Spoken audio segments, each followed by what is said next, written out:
Hello guys, welcome to the class. One Piece arc wise explanations కి స్వాగతం. And ఇప్పటి వరకు మనం ఫిష్మెన్ ఐలాండ్ సాగాలో 620 చాప్టర్స్ వరకు ఫినిష్ చేసుకున్నాం. అండ్ ఈ చాప్టర్ లో Queen Otohime and Tiger Fisher కి సంబంధించిన ఫ్లాష్ బ్యాక్ ని తెలుసుకోబోతున్నాం. లాస్ట్ పార్ట్ లో స్ట్రా హ్యాట్స్ అందరూ సీ ఫారెస్ట్ లో కలిసిన తర్వాత నామి ఆర్లాంగ్ గురించి అడగగానే అండ్ ఫిష్మెన్ ఐలాండ్ లో ఉన్న సిచ్యువేషన్ గురించి లూఫీ మాట్లాడగానే జిన్బే ఫిష్మెన్ ఐలాండ్ హిస్టరీ గురించి చెప్పడం స్టార్ట్ చేస్తాడు. ఇక్కడతోనే ఈ చాప్టర్ స్టార్ట్ అవుతుంది. సో మెయిన్ స్టోరీలోకి వెళ్ళబోయే ముందు మన ఛానల్ ని ఎవరైనా సబ్స్క్రైబ్ చేసుకోకపోతే ఖచ్చితంగా చేసుకోండి. మనం 50K కి చాలా దగ్గరలో ఉన్నాం. అండ్ నేను లాస్ట్ వీడియోలో అడిగినట్టు మీరు సపోర్ట్ చేసి బుక్ మై షోలో ఇంట్రెస్ట్ ని 20K కి తీసుకెళ్లినందుకు చాలా థ్యాంక్ యూ. అండ్ మీలో కొంతమందికి గివ్ అవేస్ కూడా రాబోతున్నాయి. అది ఈ మంత్ 17th జరుగుతుంది. అండ్ గివ్ అవే 15th వరకు నడుస్తుంది అనమాట.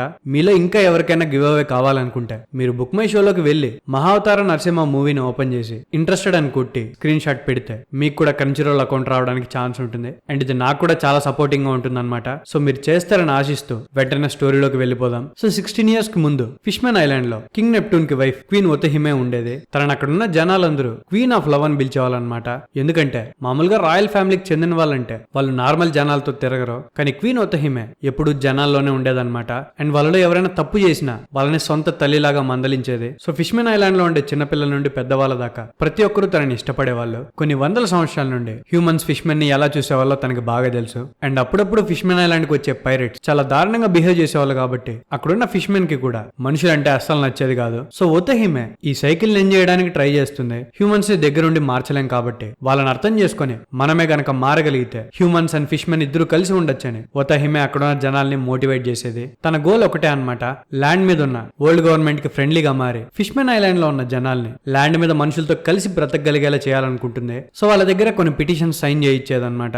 ఆ పిటిషన్స్ ని వరల్డ్ గవర్నమెంట్ కి చూపించి ఫిష్మెన్ ఐలాండ్ లో ఉన్న జనాలు హ్యూమన్స్ తో కలవడానికి విల్లింగ్ గా ఉన్నారు అని చెప్పి రెండు వరల్డ్స్ కి మధ్యలో మంచి రిలేషన్ తీసుకొని రావడానికి తను ట్రై చేస్తుంది అనమాట. కానీ అక్కడ ఉన్న జనాలు మనుషులతో కలవడానికి ఇష్టం చూపిరు. కాకపోతే వాళ్ళ క్వీన్ అడిగింది కాబట్టి అక్కడ ఉన్న జనాలు కొంతమంది పిటిషన్స్ మీద సైన్ చేస్తూ ఉంటారు. అండ్ క్వీన్ కి ప్రొటెక్షన్ గా ఆర్మీకి లీడర్ గా జిన్బే ఉంటాడనమాట. తన క్వీన్ సేకరిస్తున్న పిటిషన్స్ ని చూసి ఇది దేనికి పనికిరాదు, క్వీన్ ఊరికే టైం వేస్ట్ చేసుకుంటున్నారు అని అనుకుంటాడు. ఓతహిమే ఇంటికి వెళ్ళగానే తన పిల్లల్ని చూసుకుంటూ తన పడ్డ కష్టమంతా వదిలేసేది. కింగ్ నెప్టూన్ కేమో తన మినిస్టర్స్ క్వీన్ ఓతహిమేని జనాల్లోకి వెళ్ళొద్దని చెప్పండి, తన స్ట్రాంగ్ అబ్జర్వేషన్ హాకీతో తన క్యాజువల్ లో ఉండే అందరితో మాట్లాడొచ్చు, సో వెళ్లాల్సిన అవసరం లేదు అని చెప్తే కింగ్ నెప్టూన్ ఆ మినిస్టర్ కి చెప్తాడు, నేను ఓతహిమేని ఆపను, తనకి జనాల్లో తిరగడం అంటే ఇష్టం, సో దీని గురించి నేనేం చేయలేను అని చెప్పి ఓతహిమేని సపోర్ట్ చేస్తాడు. ఆ మినిస్టర్ ఎందుకు బయటకు వెళ్ళొద్దు అని చెప్పుంటాడంటే ఫిష్మెన్ ఐలాండ్ లో చాలా మంది పైరేట్స్ తిరుగుతూ ఉంటారనమాట.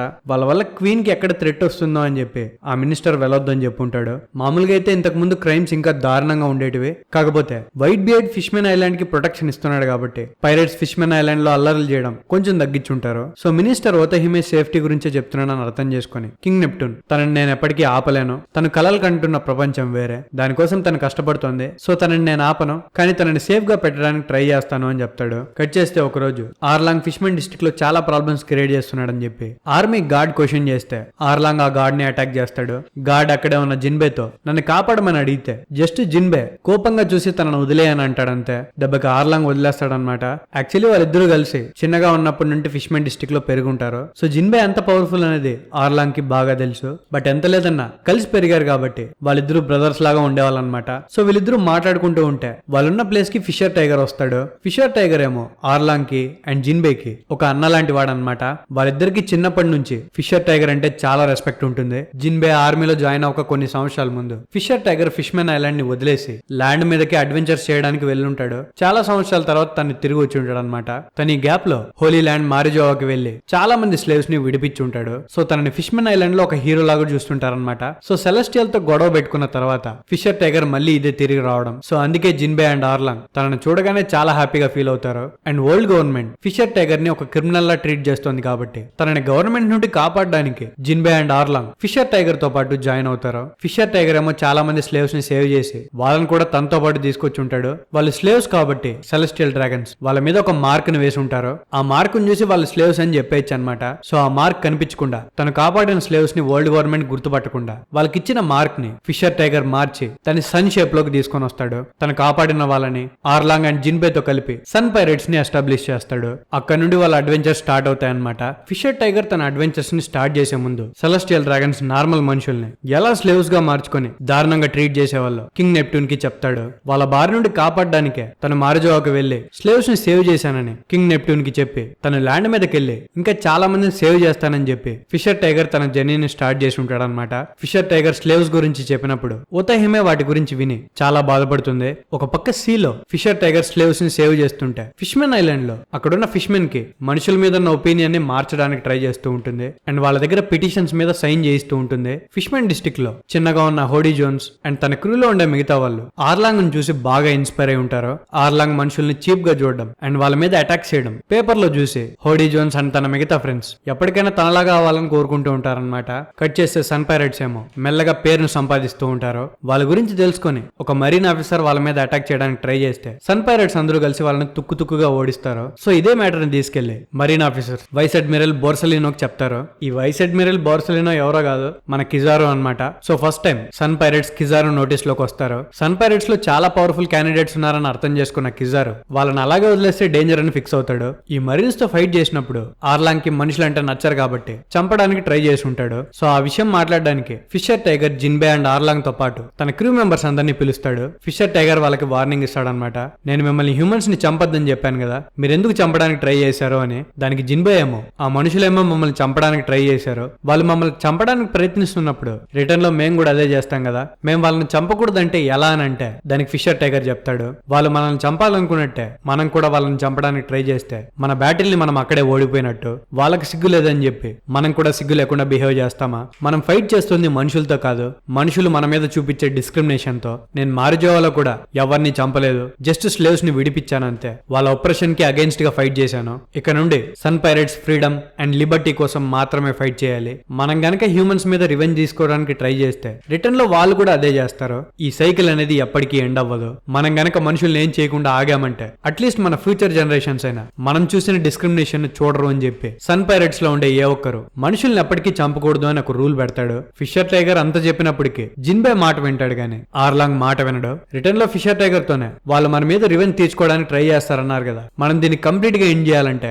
ఆ మనుషులకి భయం ఏంటో చూపించాలి. వాళ్ళని ఎంతగా భయపెట్టాలంటే వాళ్ళు రిటర్న్ లో మన మీద రివెంజ్ తీర్చుకోవాలంటేనే భయపడాలి. ఆ రేంజ్ లో వాళ్ళని తొక్కేద్దాం అన్నట్టు మాట్లాడితే జిన్బే ఆర్లాంగ్ కి డిప్ప మీద ఒకటి ఇస్తాడు. ఇంతవరకు ఫిషర్ టైగర్ చెప్పింది నీకు అర్థం కాలేదారా అని. సో ఇలాగే కొన్ని రోజులు గడిచిపోతాయి. సన్ పైరేట్స్ ఏమో వాళ్ళకి ఎదురొచ్చిన ప్రతి ఒక్క పైరేట్ మీద గెలుచుకుంటూ వాళ్ళకంటూ పెద్ద పేరుని క్రియేట్ చేసుకుంటుంటారు. వాళ్ళు చేసిన పనులకు గాను ఫిషర్ టైగర్ మీద అండ్ జిన్బే మీద వాంటెడ్ పోస్టర్ ని రిలీజ్ చేస్తారు. ఫిషర్ టైగర్ బౌంటీ ఏమో 230 మిలియన్ బేరీ అండ్ జిన్బే ఏమో 76 మిలియన్ బేరీ. కట్ చేస్తే ఇంకో వైపు ఫిష్మెన్ ఐలాండ్ లో ఉతహిమే ఏమో తన జనాల దగ్గర పిటిషన్ లో అందరి దగ్గర సైన్లు చేయిస్తూ ఉంటుంది. సో ఇలాగే 3 years గడిచిపోతాయి. సన్ పైరేట్స్ అనుకోకుండా ఒక ఐలాండ్ దగ్గరికి వెళ్తారు. ఆ ఐలాండ్ లో ఉండే ముసలి వాళ్ళు ఒక అమ్మాయిని ఫిషర్ టైగర్ కి చూపించి ఈ అమ్మాయిని కూడా మారిజోవాలో సెలెస్టియల్ డ్రాగన్ స్లేవ్ గా వాడుకున్నారు. 3 years బ్యాక్ మీరు సేవ్ చేసినప్పుడే ఈ అమ్మాయి కూడా తప్పించుకుంది, కానీ ఈ అమ్మాయి ఇల్లు ఇది కాదు, మీరు దయచేసి ఈ అమ్మాయిని వాళ్ళ అమ్మ దగ్గరికి చేర్చండి అని చెప్పి ఆ ముసలి వాళ్ళు ఫిషర్ టైగర్ ని అడుగుతారు. సో వాళ్ళ రిక్వెస్ట్ ని యాక్సెప్ట్ చేస్తూ ఫిషర్ టైగర్ ఆ అమ్మాయిని తనతో పాటు షిప్ లోకి తీసుకొస్తాడు, తనను తిరిగి వాళ్ళ ఇంటికి చేర్చడానికి. కానీ తను షిప్ లోకి ఎక్కగానే ఆర్లాంగ్ కి మనుషులంటే నచ్చరు కాబట్టి ఆర్లాంగ్ ఆ అమ్మాయిని కొడతాడు. వెంటనే హాచిన్న ఆర్లాంగ్ ని పట్టుకొని తన చిన్నపిల్లరా అని చెప్పి ఆపుతాడు. ఆర్లాంగ్ కొట్టగానే ఆ అమ్మాయి ఒక్క సెకండ్ కూడా లేట్ చేయకుండా ఆ అమ్మాయి ప్యాంట్ ని చింపి షిప్ ని తోడడం స్టార్ట్ చేస్తుంది. అది చూసి జిన్బేకి ఆ అమ్మాయి ఎందుకు అలా ప్రవర్తిస్తుందో అర్థం కాదు. ఇంతకీ ఏం చేస్తున్నావు అని అడిగితే ఆ అమ్మాయి తల కూడా పైకి లేపకుండా ఐఎమ్ సారీ, నేను కష్టపడి పని చేస్తాను, షిప్ మొత్తాన్ని క్లీన్ చేస్తాను, నన్ను కొట్టకండి, నేను మీరేం చెప్పినా చేస్తాను అని అంటుంటే ఆ అమ్మాయి ముక్కులోంటి లిటరల్ గా రక్తం కారుతున్నా తను ఎందుకు ఏడవట్లేదు జిన్బేకి అర్థం కాదు. ఇంతకీ ఏం జరిగింది అని అంటే దానికి అమ్మాయి నేను ఏడవను, ఏం జరిగినా నేను ఏడవను, నన్ను మాత్రం చంపకండి అని అంటుంది. దానికి జిన్బే నువ్వు మమ్మల్ని చూసి భయపడాల్సిన అవసరం లేదు అని చెప్తాడు. కానీ ఆ అమ్మాయి భయపడుతూ నాకు మా అమ్మని చూడాలనుంది, సో ఈ షిప్ లో ధైర్యంగానే ఉంటాను, నేను కష్టపడతాను, పని చేస్తాను, మీరు నన్ను చంపరు కదా అని అంటుంది. తను చెప్పేది చూసి జిన్బే షాక్ అవుతాడు. పక్కనే ఉన్న షిప్ డాక్టర్ అలాడిన్ ఆ అమ్మాయి ఒక స్లేవ్. సెలెస్టియల్ డ్రాగన్స్ తనని చాలా టార్చర్ పెట్టినట్టున్నారు, తను ఏడ్చినందుకు కొట్టినట్టున్నారు, అందుకే అమ్మాయి అలా బిహేవ్ చేస్తున్నట్టుంది అని చెప్తాడు. ఇదంతా ఫిషర్ టైగర్ చూసుంటాడు అనమాట. సో ఆ అమ్మాయిని వెంటనే తన క్యాబిన్ లోపలికి పిలుస్తాడు. సెలెస్టియల్ డ్రాగన్స్ ఇచ్చిన మార్క్ ని తన దగ్గర ఉన్న స్లేవ్స్ కి రిమూవ్ చేసినట్టే ఈ అమ్మాయి బాడీ మీద కూడా సన్ పైరేట్స్ సింబల్ వేసి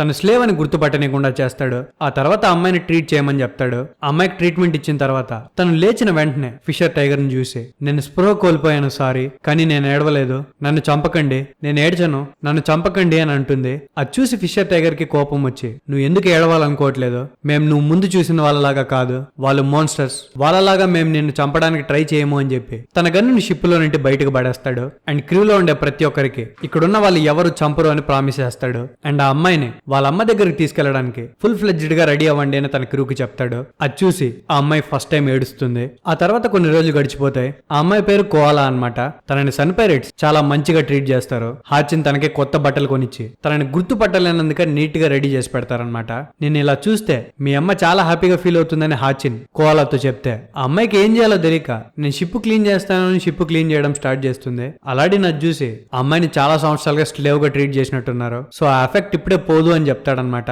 యాక్చువల్లీ అలాడిన్ కి ఇది ఎలా తెలుసు అంటే తను కూడా ముందు ఒక స్లేవే, తను కూడా స్లేవరీని ఎక్స్పీరియన్స్ చేసి ఉంటాడు. సో ఆర్లాంగ్ అలాడిన్ తో నువ్వు కూడా స్లేవ్ లాగా ఏం ఎక్స్పీరియన్స్ చేసావో అందరికి చెప్పు అలాడిన్, నేను టార్చర్ చేసింది హ్యూమన్స్ అండ్ ఈ అమ్మాయి కూడా ఒక హ్యూమనే, వాళ్ళకి ఈ అమ్మాయికి పెద్ద తేడా లేదు, నీకు ఈ అమ్మాయిని చంపాలని ఉంది కదా అని చెప్పి తనని రెచ్చగొట్టడానికి ట్రై చేస్తాడు. తనని ఫిషర్ టైగర్ ఆపడానికి ట్రై చేస్తాడు గానీ ఆర్లాంగ్ ఆపకుండా మనుషుల గురించి చెడ్డగా మాట్లాడుతూ ఉంటాడు. ఈ సొసైటీనే ఇలాంటిది, హ్యూమన్సే అందరికంటే గొప్ప అని చెప్పి ఒక ఏజ్ రాగానే ఈ పిల్ల కూడా నమ్మడం స్టార్ట్ చేస్తుంది. ఎందుకంటే వీళ్ళ అమ్మ వాళ్ళు కూడా అదే చెప్పి పెంచుతారు. మీరందరూ ఆల్రెడీ ఎక్స్పీరియన్స్ చేసి ఉంటారు ఫిష్ మెన్ ని ఆ మనుషులు ఎలా చూస్తారో అనేది. మనం పోర్ట్ లో దిగినప్పుడు ఆ మనుషులు మనల్ని ఎలా చూసారో మీకు గుర్తుంది కదా, మనల్ని చాలా నీచంగా చూస్తారు. ఒకవేళ కనుక బాస్ లేకపోతే వాళ్ళందరినీ చంపేసేవాన్ని అని అంటాడు. ఇంతలోనే జిన్బే అక్కడికి వచ్చి నువ్వు చెప్పేది నిజమే, కొంతమంది మనుషులు మనల్ని నీచంగా చూడొచ్చు కానీ కొంతమంది మంచి మనసుతో కూడా చూసే వాళ్ళు ఉన్నారు. నాకు తెలిసినంత వరకు వాళ్ళకి మనం అంటే భయం మనం ఫిష్ మెన్ అనో లేకపోతే పైరేట్స్ అనో అర్థం కావట్లేదు అని అంటే అక్కడే ఉన్న కోవాలా మీ గురించి వాళ్ళకి తెలియదు కదా అందుకే వాళ్ళు భయపడి ఉంటారు అని చెప్తుంది. అది విని జిన్బేకి ఓతహిమే మాటలు గుర్తొస్తాయి. తను కూడా ఎప్పుడు చెప్తూ ఉంటుందన్నమాట, మనకి హ్యూమన్స్ గురించి తెలీదు అందుకే మనం అందరం భయపడుతున్నాం, మనం మారాలి అని. కట్ చేస్తే జిన్బే వాళ్ళ ఆ పోర్ట్ నుంచి కోవాలాని వాళ్ళ ఇంట్లో విడిచిపెట్టడానికి వాళ్ళ జర్నీని మళ్ళీ స్టార్ట్ చేస్తారు. అలాగే కొన్ని రోజులు గడిచిపోతాయి. కోవాలా ఫిష్మెన్ పైరేట్స్ తో పాటు చాలా జాలీగా టైం స్పెండ్ చేస్తుంది. వాళ్ళు ఒకరికొకరు బాగా క్లోజ్ అయిపోతారు. అలాగే కొన్ని వారాలు గడిచిపోతాయి. గ్రాండ్ లైన్ లో ఫుల్ షౌట్ అనే ఐలాండ్ దగ్గరికి సన్ పైరేట్స్ చేరుకుంటారనమాట.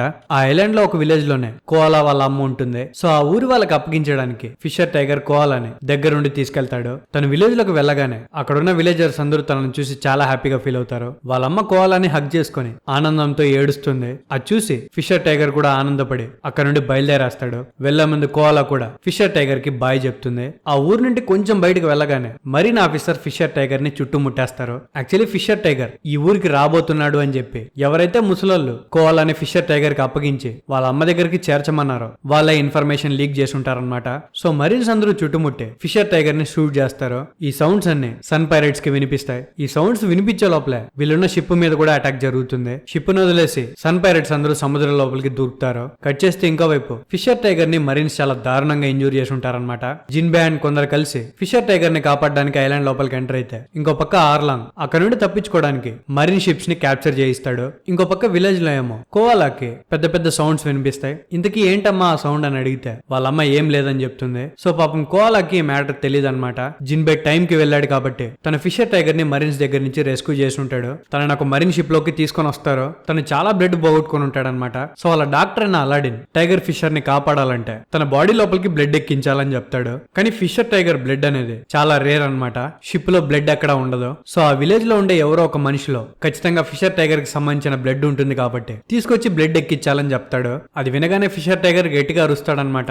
ఆ మనుషుల రక్తం నా బాడీ లోపలికి వెళ్ళడం ఇష్టం లేదు అని. ఆ బ్లడ్ శపించబడింది. కొన్ని సంవత్సరాలుగా మనల్ని చులకలుగా చూసిన వాళ్ళ బ్లడ్ అది, నేను వాళ్ళకి ఎప్పటికీ రుణపడి దలుచుకోలేదు అని చెప్పి అరుస్తాడు. జిన్బే అండ్ ఆర్లాంగ్ టైగర్ ఫిషర్ అలా మాట్లాడడం చూసి షాక్ అవుతారు. అప్పుడు ఫిషర్ టైగర్ తన ఫిష్మెన్ ఐలాండ్ కి తిరిగి వచ్చే ముందు ఏం జరిగిందో చెప్తాడు. మీకు నా ఫైనల్ వాయేజ్ అంటే నా లాస్ట్ జర్నీ గురించి చెప్పదలుచుకోలేదు కానీ చెప్పాల్సి వస్తుంది. నేను సముద్రంలోకి వెళ్ళిన తర్వాత నన్ను సెలెస్టియల్ డ్రాగన్స్ పట్టుకున్నారు. వాళ్ళు నన్ను మారిజోకి తీసుకెళ్లి కొన్ని సంవత్సరాలు స్లేవ్ లాగా చేసుకున్నారు అని చెప్తాడు. తను కూడా సెలెస్టియల్ డ్రాగన్స్ కి స్లేవ్ గా ఉన్నాడు అని తెలుసుకుని క్రూలో ఉన్న ప్రతి ఒక్కరు షాక్ అవుతారు. టైగర్ ఫిషర్ తన క్రూతో నేను మారిజోవా నుండి తప్పించుకునేటప్పుడు అక్కడున్న స్లేవ్స్ ని అక్కడే వదిలేసి రాలేకపోయాను. సో వాళ్ళని కూడా సేవ్ చేశాను. నేను చెప్పేది ఒకసారి వినండి. ఇన్ని రోజులు నాకు నచ్చినట్టే బతికాను. అలా బ్రతకడం వల్ల చాలా ప్రాబ్లమ్స్ వచ్చాయి. నేను సెలెస్టియల్ డ్రాగన్స్ తో గొడవ పెట్టుకోవడం వల్ల క్వీన్ ఓతహిమే డ్రీమ్స్ అన్ని డ్రీమ్స్ లానే మిగిలిపోయాయి. కానీ నాకు క్వీన్ ఓతహిమే రైట్ అనిపిస్తుంది. ఇప్పటి నుండి ఒకటి చెప్తున్నా గుర్తుపెట్టుకోండి, మనం ఎన్ని చేసినా ఈ జనరేషన్ ని మార్చలేకపోవచ్చు కానీ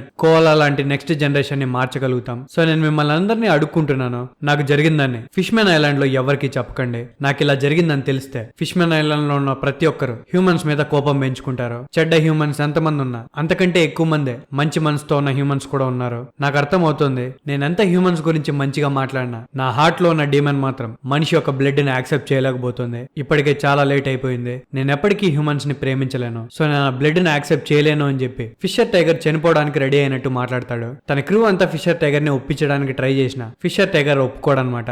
మొత్తానికైతే తన క్రూ అందరూ చూస్తూ ఉండగానే ఫిషర్ టైగర్ చనిపోతాడు. ఫిషర్ టైగర్ చనిపోగానే దానికి కారణమైన ఆ ఊరి వాళ్ళ మీద పగ తీర్చుకోవడానికి ఆర్లాంగ్ ఆ ఊరు మీదకి వెళ్తాడు. కానీ తనని కిజారు పట్టుకొని ఈజీగా ఓడిస్తాడనమాట. ఆ తర్వాత తనని క్యాప్చర్ చేస్తాడు. ఇంతకీ ఫిషర్ టైగర్ ఎలా చనిపోయాడు అని చెప్పి ఆర్లాంగ్ ని ఇంట్రాగేట్ చేస్తే హ్యూమన్స్ వల్లే తను చనిపోయాడని చెప్పి ఆర్లాంగ్ రిపోర్టర్స్ కి చెప్తాడనమాట. ఆర్లాంగ్ దొరికిపోయినప్పటికీ జిన్బే సన్ పైరేట్స్ ని మెయింటైన్ చేస్తూ ఉంటాడు. యాక్చువల్లీ ఆర్లాంగ్ రిపోర్టర్స్ తో ఏమని చెప్పుంటాడంటే హ్యూమన్స్ ఫిషర్ టైగర్ కి బ్లడ్ ఇవ్వడానికి ఒప్పుకోకపోవడం వల్లే ఫిషర్ టైగర్ చనిపోయాడని చెప్పుంటాడు. ఫిష్మెన్ ఐలాండ్ లో ఉండే జనాలకి మనుషులంటే ఇంకా విరక్తి రావాలని ఆర్లాంగ్ ఇలా చెప్పుంటాడనమాట. ఆర్లాంగ్ ఇలా చెప్పినప్పటికీ జిన్బే మాత్రం ఫిషర్ టైగర్ ఐడియల్స్ ని ముందరకు తీసుకొని పోవాలనుకుంటాడు. వాళ్ళ మీద ఒక షిప్ అటాక్ చేయడానికి ట్రై చేస్తే జిన్బే ఆ క్రూమేట్స్ కి చెప్తాడనమాట, మనం ఆ షిప్ లో ఉండే ఏ ఒక్క మనిషిని చంపము అని చెప్పి. సో మెల్లగా జిన్బే సన్ పైరేట్స్ కి కెప్టెన్ గా మారుతాడు. తన స్ట్రెంత్ తో జిన్బే చాలా మంది మరీన్ ఆఫీసర్స్ ని ఓడిస్తారు. మెల్లగా హెడ్ క్వార్టర్స్ లో ఫిషర్ టైగర్ గురించి ఎలా మాట్లాడుకున్నారు, జిన్బే స్ట్రెంత్ గురించి కూడా అలాగే మాట్లాడుకుంటారనమాట. జిన్బే సముద్రం మీద ఏం జరిగిందో, ఫిషర్ టైగర్ కి ఏం జరిగిందో నెప్ట్యూన్ కి ఒక లెటర్ రాసి పంపించి మొత్తం ఎక్స్ప్లెయిన్ చేసి ఉంటాడు. మెల్లగా ఒతహిమెక్ కూడా ఈ మ్యాటర్ తెలుస్తుంది. సో ఈ హేటెడ్ సైకిల్ ని ఎప్పటికైనా ఎండ్ చేయాలని చెప్పి తను ఫిష్మెన్ ఐలాండ్ లో ఉన్న జనాల దగ్గర పిటిషన్ల గురించి ఇంకా ఎక్కువ అడగడం స్టార్ట్ చేస్తుంది. కానీ న్యూస్ లో టైగర్ ఫిషర్ గురించి ఫిష్మెన్ ఐలాండ్ లో ఉన్న వాళ్ళందరూ తెలుసుకున్నారు కాబట్టి వాళ్ళెవరూ ఆ పిటిషన్ లో సైన్ చేయడానికి ఒప్పుకోరు. కానీ ఉతహిమె మాత్రం పట్టుదలతో ట్రై చేస్తూనే ఉంటుంది. పెద్దవాళ్ళని కాకపోయినా అట్లీస్ట్ చిన్నపిల్లలైనా మార్చాలని చెప్పి వాళ్ళకి టీచింగ్స్ చేస్తూ మనుషుల గురించి ఎక్స్ప్లెయిన్ చేస్తుంటుంది అనమాట. కానీ ఫిషర్ టైగర్ కి ఎవరు బ్లడ్ ఇయ్యలేదు అనే కోపం ప్రతి ఒక్క ఫిష్మెన్ లో పెరిగిపోవడం వల్ల ముందు సైన్ చేసిన పిటిషన్స్ ని కూడా అక్కడ ఉన్న జనాలు తీసేసుకుంటారు. సో అప్పటిదాకా తను పడ్డ కష్టం కూడా బూడిద పాలైపోతుంది. తనకేం చేయాలో అర్థం కాక ఏడుస్తూ ఫుల్ గా దాగేసి స్పీకర్ల ద్వారా అక్కడున్న జనాలతో మాట్లాడుతుంది. మీరందరూ పచ్చి అబద్ధాలు ఆడతారు, సముద్రం ఎంత పెద్దదైనా ప్రతి ఒక్క ఫిష్మెన్ ఈ చిన్న ఐలాండ్ లో ఎందుకు బతుకుతున్నారో తెలుసా? ఇక్కడికి లైట్ వస్తుంది కాబట్టి, ఇక్కడ ఊపిరి పీల్చుకోగలుగుతారు కాబట్టి, నేల మీద ఇక్కడ కంటే ఎక్కువ సన్లైట్, ఇక్కడ కంటే ఎక్కువ గాలి ఉంటుంది. మన పిల్లలు ఎందుకని సాబావడి పార్క్ వరకు వెళ్లి ఎంతో ఆశగా చూసి ఏం చేయలేక తిరిగి వచ్చేస్తున్నారు. అలాంటి ప్లేసెస్ ఈ ప్రపంచంలో చాలా ఉన్నాయి. వాళ్ళకి నచ్చిన చోట వాళ్ళు తిరగాలి. మనం చూస్తే మన పిల్లల గురించి పట్టించుకోకుండా ల్యాండ్ మీదకి వెళ్ళడానికి మనమే రీజన్స్ ఇచ్చుకుంటున్నాం. మనకేం కావాలో పొందే అర్హత మనకు కూడా ఉంది. మనం నేలపైకి వెళ్లకుండా ఆపుతుంది ఆ హ్యూమన్స్ అయితే మనం ఆ హ్యూమన్స్ ని ఫేస్ చేయడం తప్ప మనకి వేరే దారి లేదు. మనం గనక హ్యూమన్స్ తో కలవగలిగితే ఫ్యూచర్ లో మన పిల్లలు వాళ్ళకి నచ్చిన చోట బతకగలుగుతారు. మన బ్రతుకులు మారతాయని చెప్పి ఏడుస్తూ ఉతహిమె మైక్ లో అందరితో మాట్లాడుతుంది. అలా కొన్ని రోజులు గడిచిపోయిన తర్వాత జిన్బే పవర్ గురించి తెలుసుకున్న వరల్డ్ గవర్నమెంట్ తనకి వార్లాడ్ పొజిషన్ ని ఆఫర్ చేస్తారు. అది గనక యాక్సెప్ట్ చేస్తే ఫిష్మెన్ ఐలాండ్ కి అండ్ వరల్డ్ గవర్నమెంట్ కి మధ్యలో మంచి కనెక్షన్ ఏర్పడుతుందని చెప్పి ఆ ఆఫర్ ని యాక్సెప్ట్ చేయడానికి జిన్బే రెడీ అవుతాడు. ఇదే విషయం కింగ్ నెప్ట్యూన్ కి కూడా చెప్తే తను కూడా దీనికి ఒప్పుకుంటాడు. సో జిన్బే వార్లాడ్ గా మారిన వెంటనే ఆర్లాంగ్ ని జైల్లో నుండి రిలీజ్ చేయిస్తాడు.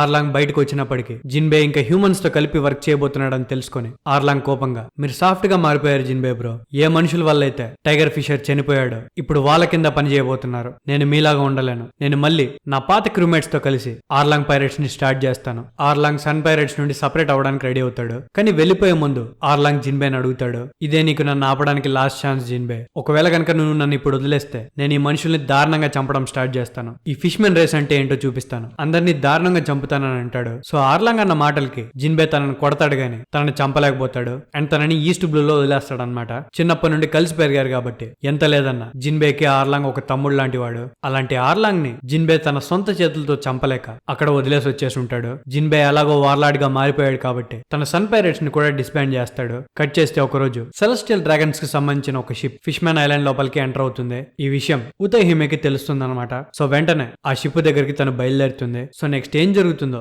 నెక్స్ట్ పార్ట్ లో ఎక్స్ప్లెయిన్ చేస్తాను. ఇక్కడతో ఆపుతున్నందుకు సారీ, బట్ రేపు నా బర్త్డే ఉంది. మీకు వీడియో ఇస్తానని ప్రామిస్ చేశా కాబట్టి ఇక్కడ దాకా చేయగలిగాను. సో మీరేం టెన్షన్ పడకండి. 11th ఇంకో వీడియో చేస్తాను. అండ్ మీరు అర్థం చేసుకుంటారని కోరుకుంటున్నాను. అండ్ ఎండ్ చేయబోయే ముందు బుక్ మై షోలో మహావతారం మూవీకి ఖచ్చితంగా ఇంట్రెస్ట్ క్లిక్ చేసి సపోర్ట్ చేయండి. అండ్ దాన్ని 25K వరకు తీసుకెళ్తారని కోరుకుంటున్నాను. మీరు గనక ఇంట్రెస్ట్ క్లిక్ చేసిన తర్వాత దాన్ని స్క్రీన్ షాట్ చేసి డిస్క్రిప్షన్ లో ఇచ్చిన లింక్ కి సెండ్ చేస్తే మీరు ఫ్రీ క్రంచీరోల్ అకౌంట్ గెలుచుకోవడానికి ఛాన్స్ ఉంది. So thank you guys last వరకు చూసినందుకు. మళ్ళీ నెక్స్ట్ వీడియోతో వెంటనే కలుసుకుందాం. అప్పటి వరకు జాగ్రత్త. Love you, me anime professor.